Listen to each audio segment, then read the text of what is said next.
Hi friends, welcome back to Harshita vlog. ಇವತ್ತು Sunday ಆಗಿರೋದ್ರಿಂದ ರಂಗೋಲಿ ಏನು ಹಾಕಲಿಲ್ಲ, ಡೈರೆಕ್ಟಾಗಿ ಅಡುಗೆ ಮನೆಯಿಂದನೇ ವ್ಲಾಗ್ನ ಸ್ಟಾರ್ಟ್ ಮಾಡಿದೆ.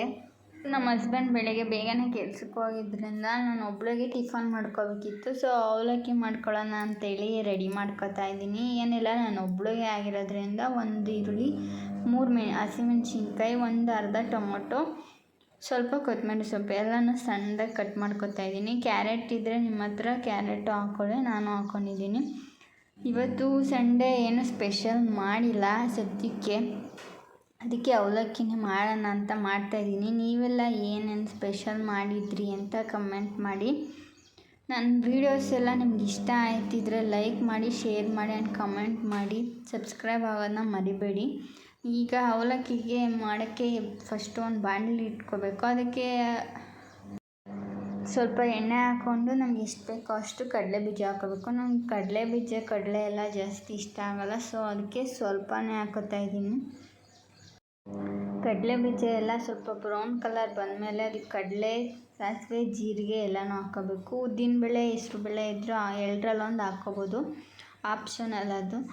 ಹಾಕೊಂಡು ನೀಟಾಗಿ ಫ್ರೈ ಮಾಡ್ತಾ ಅರ್ಶಿನದ ಪುಡಿ, ಸ್ವಲ್ಪ ಹಸಿಮೆಣ್ಸಿನ್ಕಾಯಿ, ಈರುಳ್ಳಿ ಎಲ್ಲನೂ ಹಾಕಿ ನೀಟಾಗಿ ಫ್ರೈ ಮಾಡಬೇಕು. ಜೊತೆಗೆ ಟೊಮೊಟೊನೂ ಹಾಕಬೇಕು. ನಾನು ಈರುಳ್ಳಿಗೆ ಸ್ವಲ್ಪ ಉಪ್ಪು ಹಾಕ್ತಾಯಿದ್ದೀನಿ, ಬೇಗ ಫ್ರೈ ಆಗಲಿ ಅಂತ. ಈರುಳ್ಳಿ ಬ್ರೌನ್ ಕಲರ್ ಬಂದಮೇಲೆ ಟೊಮೊಟೊನ ಆ್ಯಡ್ ಮಾಡಿ ನೀಟಾಗಿ ಮಿಕ್ಸ್ ಮಾಡಬೇಕು. ಆಮೇಲೆ ಸ್ವಲ್ಪ ಅವಲಕ್ಕಿನ ನೆನೆಸಿಟ್ಕೊಂಡಿರಬೇಕು. ನೀವು ಒಗ್ಗರಣೆ ಹಾಕೋಕ್ಕೆ ಮುಂಚೆ ಅವಲಕ್ಕಿನ ನೆನೆಯೋಕ್ಕಿಡಿ. ತೊಳೆದ್ಬಿಟ್ಟು ನೀಟಾಗಿ ನೆನೆಯೋಕ್ಕಿಟ್ಟಿದ್ದೆ ನಾನು, ಅದನ್ನು ಹಾಕ್ಕೋತಾ ಇದ್ದೀನಿ.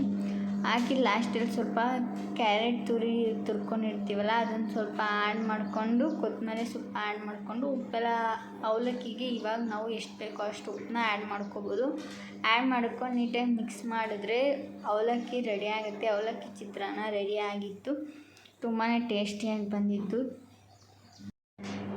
ಬೆಳಗ್ಗೆನೇ ಟಿಫನ್ ಸೂಪರಾಗಿತ್ತು. ನೆಕ್ಸ್ಟ್ ಇವತ್ತು ನಾನು ಬಟ್ಟೆ ಸ್ವಲ್ಪ ಕೈಯಲ್ಲಿ ಒಗೆಯೋವಿದ್ದು, ಅದನ್ನೆಲ್ಲ ಒಗ್ದು ಮೇಲ್ಗಡೆ ವೆದರ್ ನೋಡ್ಕೊಂಡು ಹಂಗೆ ಮೇಲ್ಗಡೆನೇ ಒಗಿಬೇಕಾಗಿತ್ತು. ಟೆರೆಸ್ ಮೇಲೆ ಹೋಗಿ ಬಟ್ಟೆ ಎಲ್ಲ ಒಗೆದು ಒಣಗಾಕಿ ಸ್ವಲ್ಪ ಬೀರಲ್ಲೆಲ್ಲ ಬಟ್ಟೆ ಎಲ್ಲ ಜೋಡಿಸ್ಕೋಬೇಕಿತ್ತು. ಎಲ್ಲನೂ ಜೋಡಿಸ್ಕೊಂಡು ಸ್ವಲ್ಪ ಕೆಲಸಗಳೆಲ್ಲ ಇದ್ದು ಅವನ್ನೆಲ್ಲ ಮುಗಿಸ್ಕೊಂಡು ಸ್ವಲ್ಪ ತಲೆಗೆಲ್ಲ ಎಣ್ಣೆ ಹಾಕಬೇಕಿತ್ತು. ಎಲ್ಲ ಹಾಕೋಷ್ಟರಲ್ಲಿ ಸಂಜೆ ಆಗಿತ್ತು.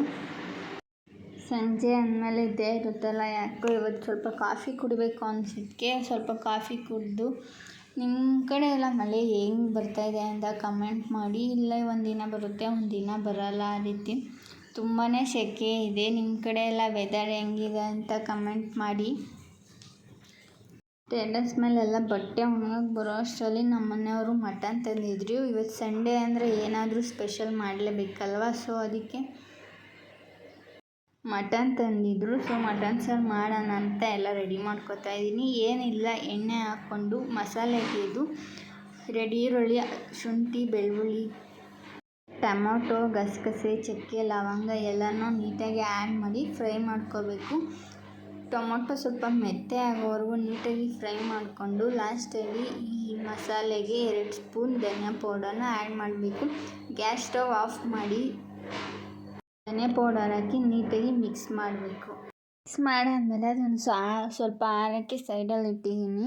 ಡೈರೆಕ್ಟಾಗಿ ಮಿಕ್ಸಿಗೆ ಹಾಕೋದು ಬೇಡ ಅಂತೇಳಿ ನಾನು ಮಿಕ್ಸಿ ಜಾರಿಗೆ ಸ್ವಲ್ಪ ಕೊತ್ತಂಬರಿ ಸೊಪ್ಪು, ಪುದೀನ ಸೊಪ್ಪು, ಕಾಯಿ ಮತ್ತು ಕಡಲೆ ಎಲ್ಲನೂ ಹಾಕ್ಕೊಂಡು ಇಟ್ಕೊಂಡಿದ್ದೀನಿ. ನಾನು ಮಟನ್ನ ಫ್ರೈ ಮಾಡ್ಕೊಳ್ಳೋಕ್ಕೆ ಎಲ್ಲ ರೆಡಿ ಮಾಡ್ಕೊತೀನಿ. ಕುಕ್ಕರ್ ಇಟ್ಕೊಂಡು ಅದಕ್ಕೆ ಸ್ವಲ್ಪ ಎಣ್ಣೆ ಹಾಕಿ, ಮಟನಲ್ಲೇ ಎಣ್ಣೆ ಬಿಡುತ್ತೆ, ಅದಕ್ಕೆ ನಾನು ಒಂದೇ ಒಂದು ತೊಟ್ಟು ಎಣ್ಣೆ ಹಾಕಿದ್ದೀನಿ. ಅದಕ್ಕೆ ಈರುಳ್ಳಿ ಹಾಕಿ ನೀಟಾಗಿ ಫ್ರೈ ಮಾಡಿ, ಮಟನ್ ಹಾಕಿ ಮತ್ತು ಉಪ್ಪು, ಅರ್ಶಿನದ ಪುಡಿ, ಸ್ವಲ್ಪ ಖಾರದ ಪುಡಿ ಹಾಕಿ ನೀಟಾಗಿ ಹುರಿಬೇಕು. ಒಂದು 10-15 ನಿಮಿಷ ಫ್ರೈ ಮಾಡಿದ್ರೇ ಅದು ನಿಜವಾಗ್ಲೂ ಟೇಸ್ಟ್ ಬರೋದು. ನೀಟಾಗಿ ಮಟನ್ಗೆ ಉಪ್ಪು ಖಾರ ಎಲ್ಲ ಚೆನ್ನಾಗಿ ಹಿಡಿಯುತ್ತೆ. ಫ್ರೈ ಮಾಡ್ತಾನೇ ಇರಬೇಕು. ಒಂದು 10-15 ನಿಮಿಷ ವೆಯ್ಟ್ ಮಾಡಿ ನೀಟಾಗಿ ಲೋ ಫ್ಲೇಮಲ್ಲಿ ಇಟ್ಕೊಂಡೆ ಫ್ರೈ ಮಾಡಿ. ಅಷ್ಟರಲ್ಲೇ ನಾನು ಮಸಾಲೆನೂ ಕೂಡ ರುಬ್ಕೊಂಡು ಬಂದೆ. ರುಬ್ಬಿರೋ ಮಸಾಲೆ ಆ್ಯಡ್ ಮಾಡಿ ಸ್ವಲ್ಪ 1-2 ಕುದಿ ಬರೋವರೆಗೂ ಕುದಿಸ್ಬಿಟ್ಟು ಆಮೇಲೆ ನಮ್ಗೆ ಎಷ್ಟು ನೀರು ಬೇಕೋ ಅಷ್ಟು ನೀರನ್ನ ಆ್ಯಡ್ ಮಾಡ್ಕೋಬೇಕು. ನೀರನ್ನ ಆ್ಯಡ್ ಮಾಡ್ಕೊಂಡಾದ್ಮೇಲೆ ನಮಗೆ ಅದು ಉಪ್ಪು ಖಾರ ಎಲ್ಲ ಕರೆಕ್ಟಾಗಿದೆಯಾ ಅಂತ ಟೇಸ್ಟ್ ಮಾಡಿ ನೋಡಬೇಕು. ಉಪ್ಪು ಖಾರ ಕಡಿಮೆ ಇದ್ದರೆ ಉಪ್ಪು ಖಾರ ಆ್ಯಡ್ ಮಾಡಿಕೊಂಡು ನಮ್ಗೆ ಎಷ್ಟು ವಿಜಿಲ್ ಬೇಕೋ ಅಷ್ಟು ವಿಜಿಲ್ ಕೂಗಿಸಿ. ನಮ್ಮ ಮನೇಲಿ ಮಟನ್ ಎಲ್ಲ ತಂದರೆ ನಾವು ಒಂದು 10 ವಿಜಲ್ ಕೂಗಿಸ್ತೀವಿ. ಸೊ 10 ವಿಜಲ್ ಕೂಗ್ಸಾದ್ಮೇಲೆ ಮಟನ್ ಚೆನ್ನಾಗಿ ಬೆಂದಿತ್ತು. ಸಾಂಬಾರಂತೂ ತುಂಬಾ ಟೇಸ್ಟಿಯಾಗಿ ಬಂದಿತ್ತು. ನೀವು ಮನೇಲಿ ಪಕ್ಕಾ ಟ್ರೈ ಮಾಡ್ಬೋದು. ಟ್ರೈ ಮಾಡಿ. ಈ ಸಾಂಬಾರೆಲ್ಲ ಆಗೋಷ್ಟರಲ್ಲಿ ಆ ಕಡೆ ನಾನು ಮುದ್ದೆ ಕೂಡ ಇಟ್ಕೊಂಡು ಅನ್ನ ಎಲ್ಲ ರೆಡಿ ಮಾಡಿಕೊಂಡೆ.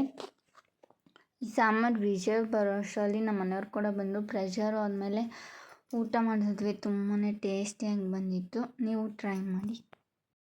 ಯಾರೆಲ್ಲ ನನ್ನ ವ್ಲಾಗ್ಸ್ ನೋಡ್ತಾ ಇದ್ದೀರೋ ಅವರು ಲೈಕ್ ಮಾಡಿ. ಲೈಕ್ ಮಾಡೋದ್ರಿಂದ ನನ್ನ ವಿಡಿಯೋ ಇನ್ನೂ ಒಂದಷ್ಟು ಜನಕ್ಕೆ ತಲುಪುತ್ತೆ. ಅದರಿಂದ ವಿಡಿಯೋಸ್ ಇನ್ನೂ ಚೆನ್ನಾಗಿ ಓಡುತ್ತೆ. ಲೈಕ್ ಮಾಡಿ, ಶೇರ್ ಮಾಡಿ ಆ್ಯಂಡ್ ಕಮೆಂಟ್ ಮಾಡೋದು ಮರಿಬೇಡಿ. ಸಬ್ಸ್ಕ್ರೈಬ್ ಆಗಿ ಬೆಲ್ಲೈಕಾನ್ನ ಕ್ಲಿಕ್ ಮಾಡಿ. ಬೆಲ್ಲೈಕಾನ್ನ ಕ್ಲಿಕ್ ಮಾಡೋದ್ರಿಂದ ನಾನು ಮಾಡೋ ವೀಡಿಯೋಸ್ ನಿಮಗೆ ಮೊದಲನೇ ನೋಟಿಫಿಕೇಷನ್ ನಿಮಗೆ ಬರುತ್ತೆ. ವೀಡಿಯೋಸ್ನೆಲ್ಲ ಮಿಸ್ ಮಾಡದೆ ಹಿಂಗೆ ನೋಡ್ತಾ ಇರಿ ಅಂತ ಹೇಳ್ತೀನಿ. ಈ ವಿಡಿಯೋನ ಇಲ್ಲಿಗೆ ಎಂಡ್ ಮಾಡ್ತಾಯಿದ್ದೀನಿ. ನಾಳೆ ಹೊಸ ವ್ಲಾಗ್ ಜೊತೆಗೆ ಮತ್ತೆ ಸಿಗ್ತೀನಿ. Thank you for watching.